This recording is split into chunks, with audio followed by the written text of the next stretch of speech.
नेहमीच असं म्हटलं जातं की राहुल गांधींचे फार निकटवर्तीय होते राजीव सातवजी.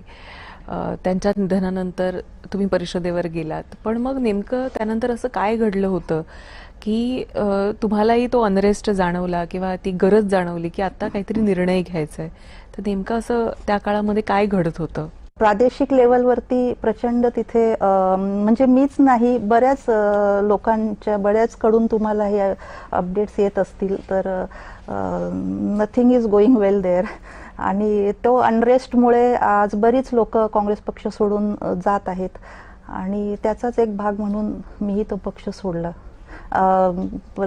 प्रदेश अध्यक्ष असतील आमचे काँग्रेसचे हर्षवर्धन दादा, त्यांचा पण तेवढा समन्वय नसायचा आणि म्हणजे जिल्हा सक्षमीकरण करण्यासाठी, बळकटी करण्यासाठी ज्या पद्धतीनं आम्हाला जिल्हा बिल्ड करायचा असेल, पण तेवढा त्यांचा सपोर्ट मिळत नव्हता किंवा फ्री हँड मिळत नव्हता. आणि so then it was difficult to work.